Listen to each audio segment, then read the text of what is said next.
marginal value. So if we write here between 1 to 2, this is 30, 2 to 3, it is 50, 3 to 4, it is 70, 4 to 5, it is 90. So by joining these points,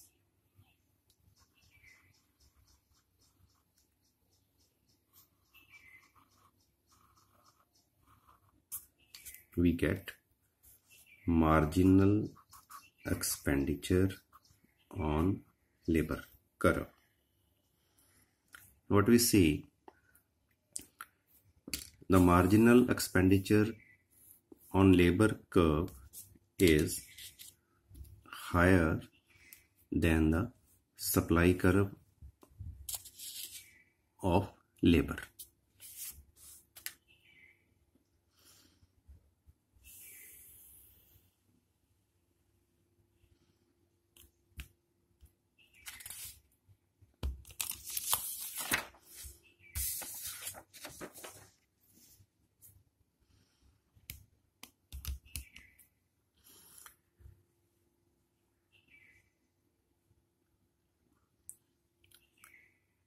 This is an important note.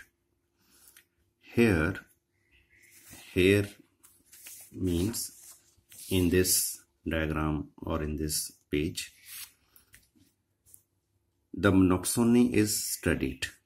We studied monopsony or monopsonistic power. But the overall heading is imperfect competition in factor market.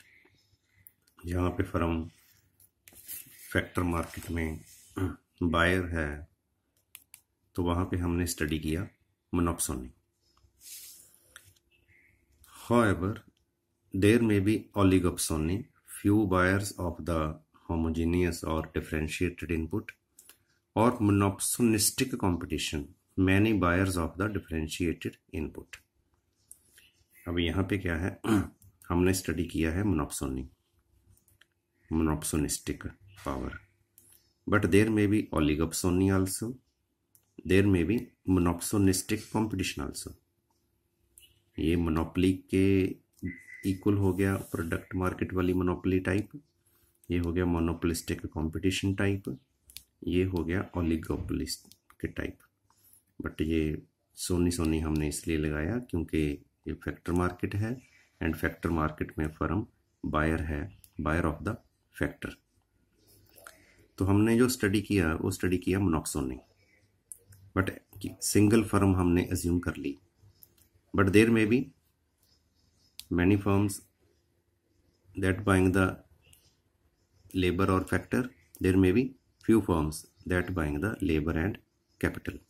हमने study किया एक firm, बहुत सारी firms भी हो सकती हैं जो बाय करती हों, थोड़ी फर्म भी हो सकती हैं जो बाय करती हों. सारे केस आएंगे इम्परफेक्ट कंपटीशन के, imperfect competition in factor market.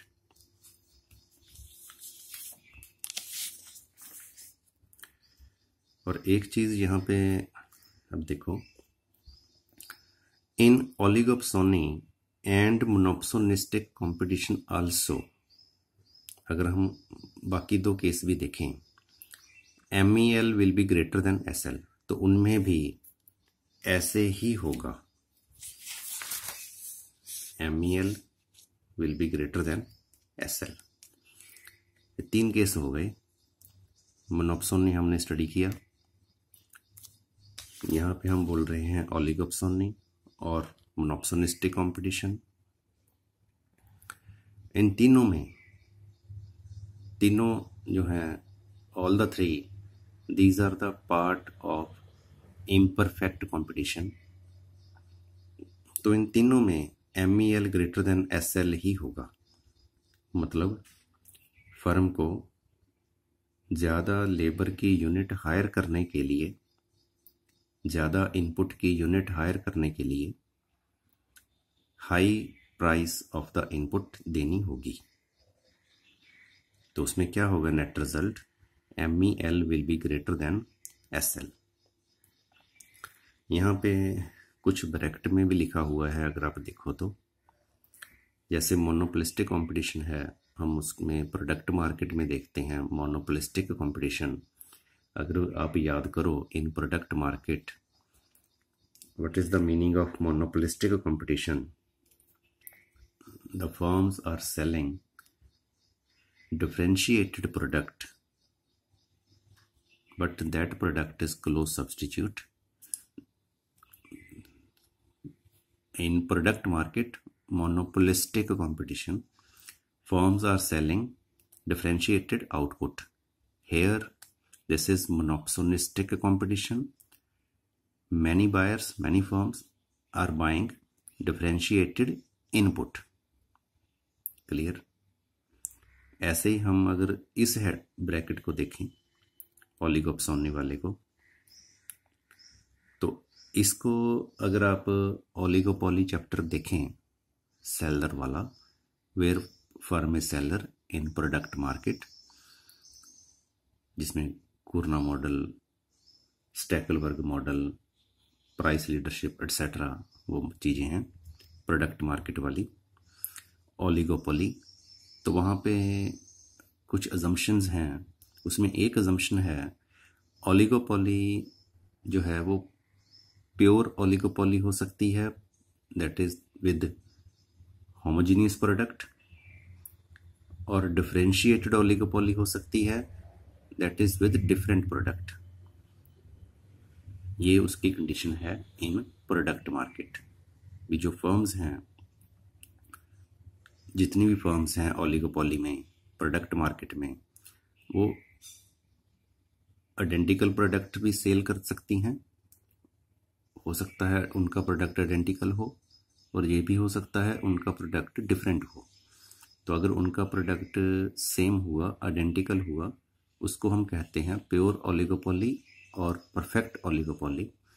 और अगर उनका प्रोडक्ट डिफरेंट हुआ, उसको हम बोलते हैं differentiated oligopoly. Similarly here few buyers means oligopsony। ओलिगोपसोनी में क्या होगा फिर, वो जो इनपुट्स बाय करती हैं वो इनपुट होमोजीनियस भी हो सकता है, डिफरेंशिएटेड भी हो सकता है। This is the meaning of this bracket. तो इस पैराग्राफ में हमने क्या नोट किया, that in all the 3 cases of imperfect competition, monopsony, oligopsony, monopsonistic competition, in all these 3 cases MEL will be greater than SL. Only in case of perfect competition MEL equals to SL। ये हमने जो पहले study किया था, यही MEL है, यही W है। तो W के साथ हम बनाएंगे, एक साइड W लगा के, एक साइड लेबर लगा के सप्लाई कर्व बनेगी। तो एक साइड हम ME लगाएंगे, L लगाएंगे तो ME कर्व बनेगी। Both curves will be same, दोनों सेम ही बन जाएंगी, ऐसी बनेगी हॉरिजॉन्टल इन परफेक्ट कंपटीशन। अगर फैक्टर मार्केट में परफेक्ट कंपटीशन हो, बट अब हम स्टडी कर रहे हैं इम्परफेक्ट कंपटीशन। ये सारा चैप्टर जो है वो इम्परफेक्ट कंपटीशन का ही है। तो परफेक्ट कंपटीशन में ये ऐसे होगा, अगर ये परफेक्ट कंपटीशन हम अज्यूम करके चलें जैसे हमने पहले किया था, तो वो ऐसे होगा।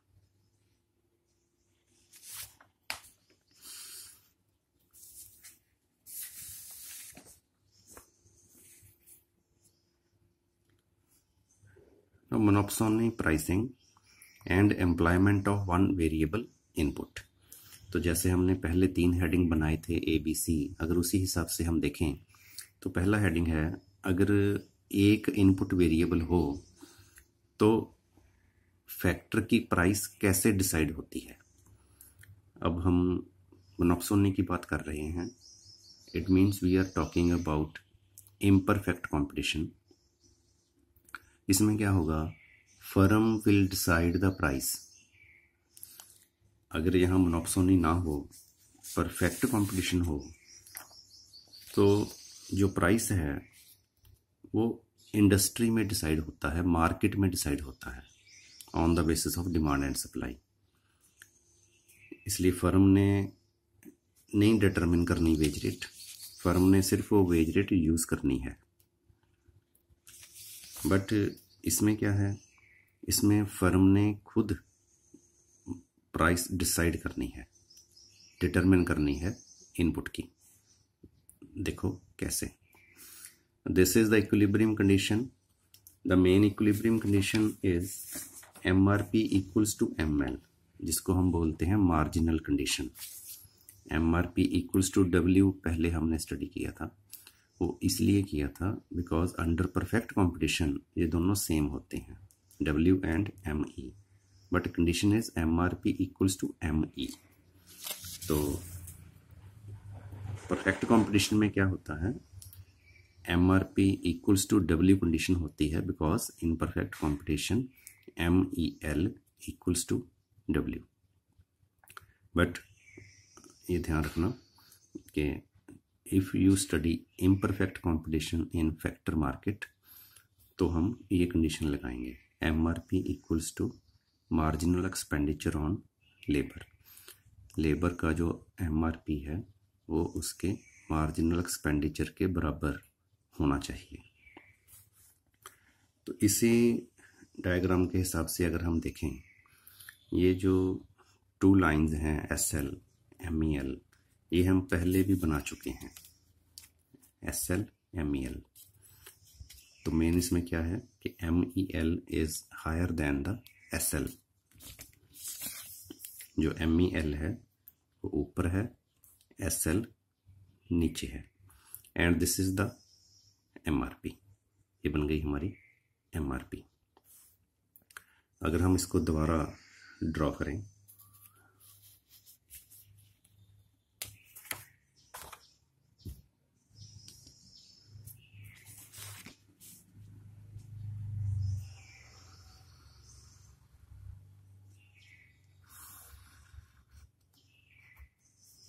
this is labor. Now here we are using W, MEL and MRP। इतना कुछ हम यहाँ पे ले रहे हैं, labour, wage rate, marginal expenditure on labour and MRP। This is the supply curve of labor।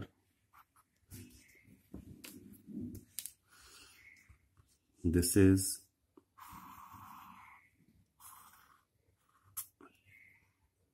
marginal expenditure on labor, and suppose this is MRP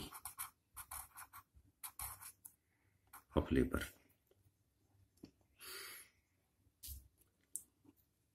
As per our condition,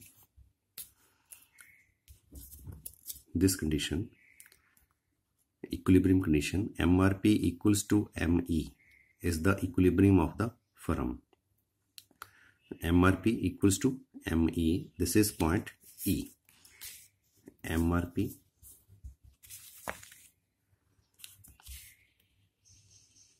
equals to ME, this is the equilibrium point।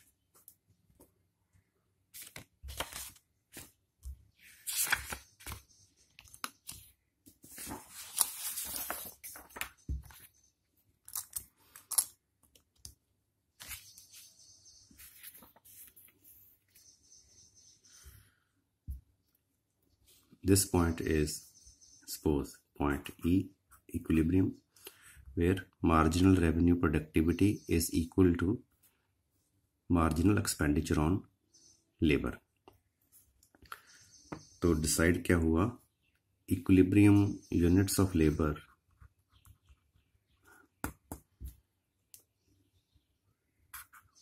L1, this is MRP, suppose it is M1. तो firm जो है, firm is employing L1 units of labor and getting M1 OM1 productivity, but the price firm is paying to the laborer, price is decided by SL, this is suppose E dash, the price is paying by the firm to laborer is W1. तो जो firm labour लगा रही है L1 और उसको output मिल रहा है M1, but L1 labour को फर्म जो वेज रेट पे कर रही है that is W1. Clear? Now listen,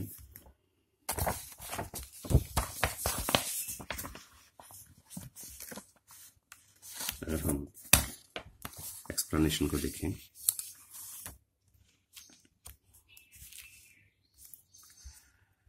at L1 MRP equals to ME, thus the monopsonist maximizes total profits. तो यहाँ पे इसका इक्विलिब्रियम है, this is the profit maximizing level. As per market supply curve of SL, the monopolist has to pay wage rate OW1. But जो monopolist wage rate पे कर रहे हैं वो पे कर रहे हैं OW1.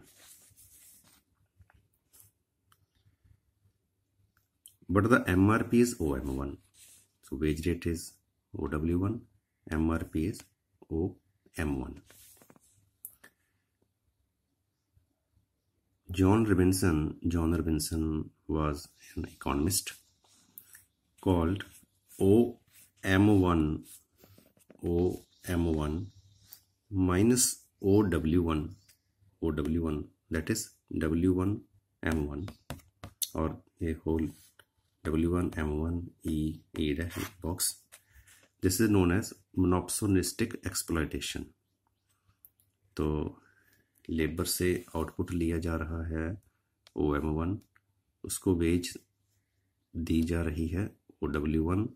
So this is the exploitation of the labor. That is known as monopsonistic exploitation. The more inelastic the SL curve जितनी inelastic होगी, inelastic means, जैसे first we read the sentence, more elastic the inelastic curve, more inelastic the SL curve, the greater the degree of monopsonistic exploitation. अब देखो, जैसे ही इस curve को, SL curve को, अभी जो एक्सप्लॉयटेशन है वो है this point two this point. अगर हम इसको और इनएलास्टिक कर दें, ऐसे कर दें इनएलास्टिक, तो ये जो गैप है between E and E dash, ये गैप ज़्यादा हो जाएगा. इट मीन्स एक्सप्लॉयटेशन बढ़ जाएगी जैसे ही लेबर की जो कर्व है वो इनएलास्टिक होगी. और जैसे ही ये फ्लैट होगी तो ये परफेक्ट कंपटीशन टाइप ही बन जाएगी, MRP के बराबर, नो एक्सप्लॉयटेशन.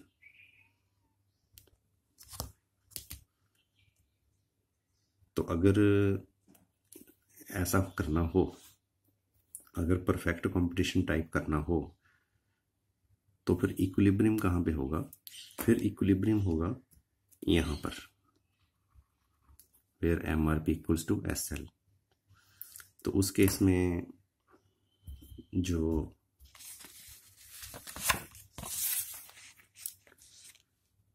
इक्विलिब्रियम बनेगा वो बनेगा suppose at point B.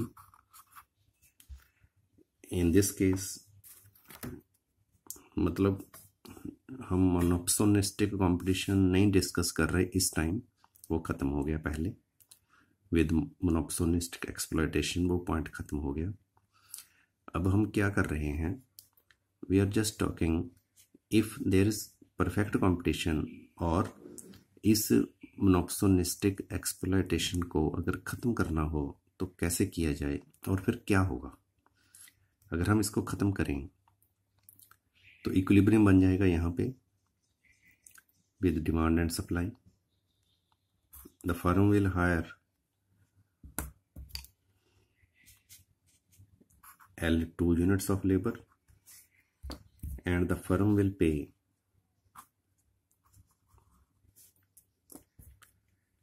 W2 wage rate to the laborer। तो इसमें क्या है? इसमें L2 लेबर लगा के जो MRP है वो है BL2 और W2 0, और वेज रेट भी सेम है। मतलब this is also MRP, this is also wage rate, both are equal, it means no exploitation. तो जैसे पहले मार्जिनल प्रोडक्टिविटी एंड W का गैप एक्सप्लॉयटेशन था, अब ये गैप नहीं है यहाँ पर, तो नो एक्सप्लॉयटेशन। अगर परफेक्ट कंपटीशन हो या फिर अगर एक्सप्लॉयटेशन ना हो, तो एक्सप्लॉयटेशन देखो, जैसे यहाँ पे हम रीड करें, if the firm is perfect competitor in factor market, अगर परफेक्ट कंपटीशन हो फैक्टर मार्केट में, then it would hire L2, तो L2 हायर करेंगे, and there will be no exploitation. तो एक तो ये हो गया कि अगर यहाँ पे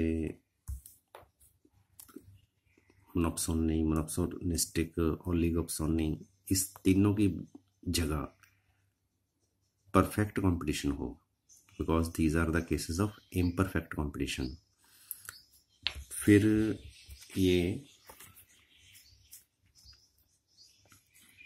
इक्विलिब्रियम बन जाएगा और एक्सप्लॉयटेशन खत्म हो जाएगी। अगर परफेक्ट कंपटीशन ना हो सपोज, देन फिर ये एक्सप्लॉयटेशन कैसे खत्म हो सकती है? मतलब इम्परफेक्ट कंपटीशन भी हो, तीनों में से कुछ भी हो, हम इसकी बात कर रहे हैं, बट एक्सप्लॉयटेशन ना हो, ये कैसे होगा? देखो,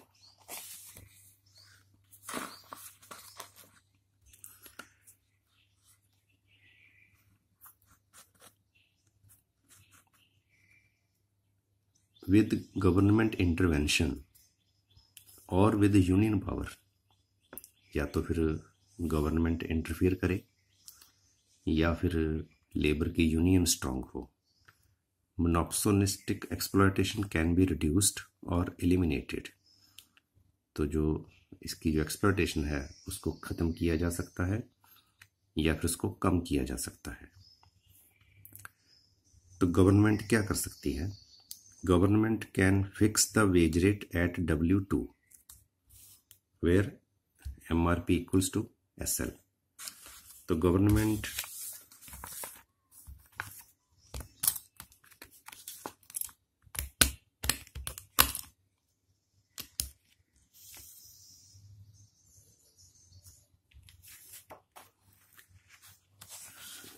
जो वेज रेट है वो W2 पे फिक्स कर सकती है कि W2 ही वेज रेट देनी है, इससे कम वेज रेट नहीं देनी। अब सोचो, जब W2 वेज रेट फिक्स हो गया it means wage rate will remain same. तो सिचुएशन कुछ ऐसी बन गई, wage rate will remain same.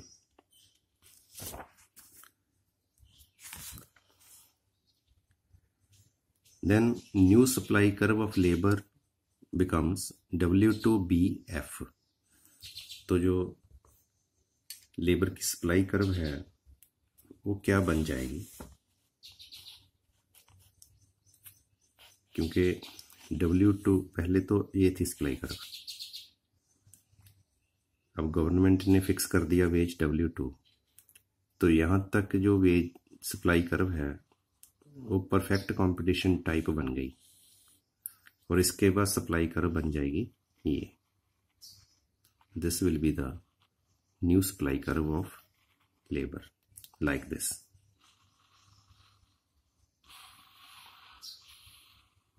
ऐसे,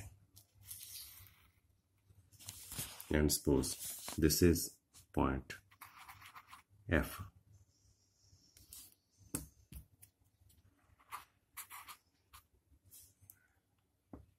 This will be the new supply curve W2BF। Supply curve बन जाएगी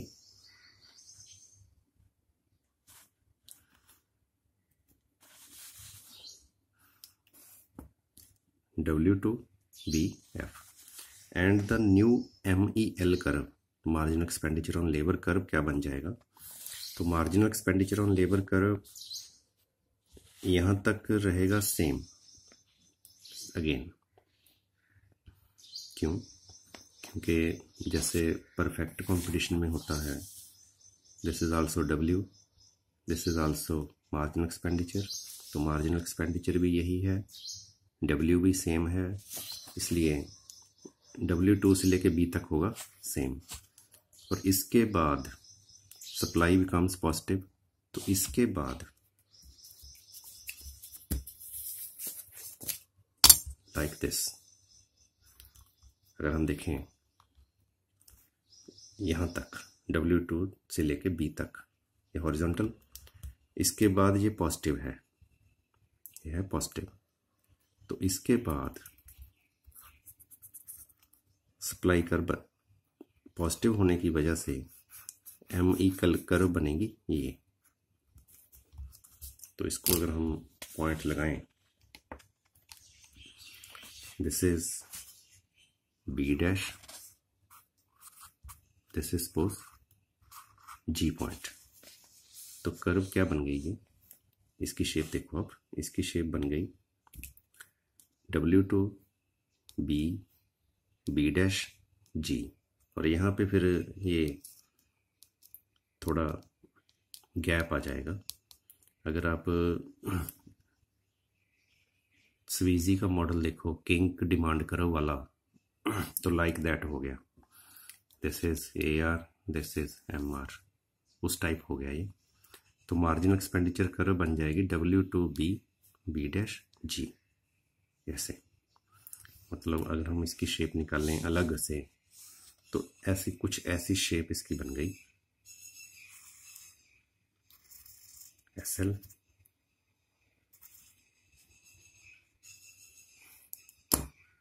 और ये बन गई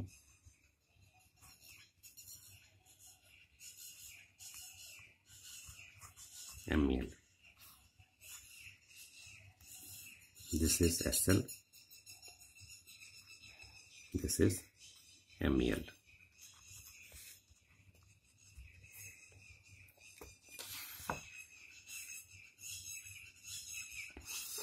तो इसमें क्या होगा,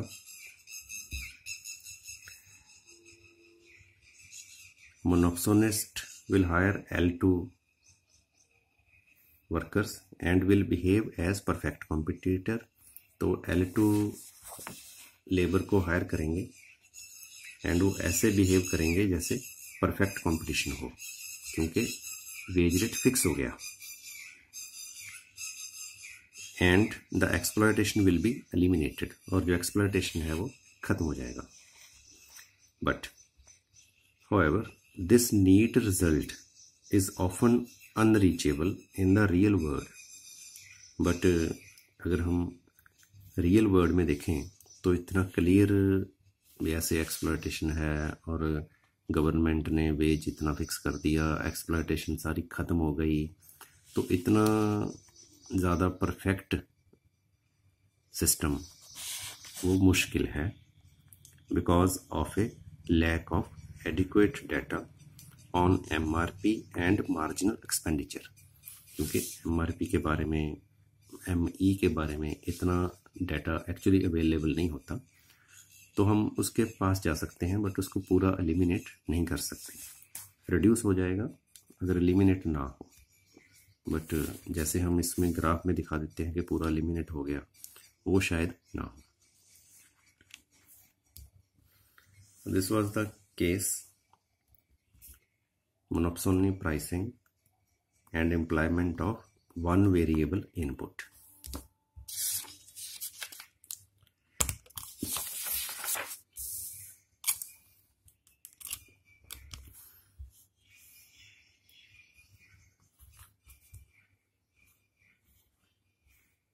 Now the case of monopsony pricing and employment of several variable inputs. तो कंडीशन वही है जो पहले थी। फर्स्ट वीडियो में अगर आप देखो W/MPL equals to R/MPK perfect competition में, क्योंकि W is equal to marginal expenditure on labour, R is equal to marginal expenditure on capital. But हम इसकी जगह अब लगाएंगे marginal expenditure, not W and R, क्योंकि इम्परफेक्ट कंपटीशन में MEK ज़्यादा होगा W और R से, एंड इक्विलिब्रियम कंडीशन में हम ME देखते हैं, नॉट W एंड R। तो MEL over MPL, marginal expenditure labour का, मार्जिनल प्रोडक्ट, मार्जिनल एक्सपेंडिचर दूसरे फैक्टर का, marginal product, this should be equal to marginal cost. इसको हम मार्जिनल कॉस्ट भी बोलते हैं, जैसे पहले हमने एक्सप्लेन भी किया हुआ है। तो this is cost part and this will be equal to MR, और this should be equal to MR for equilibrium condition बनाने के लिए, जैसे हम बोलते हैं MR इक्वल्स टू MC, तो MR इक्वल्स टू MC होना चाहिए। This is equilibrium condition. अब ये जो है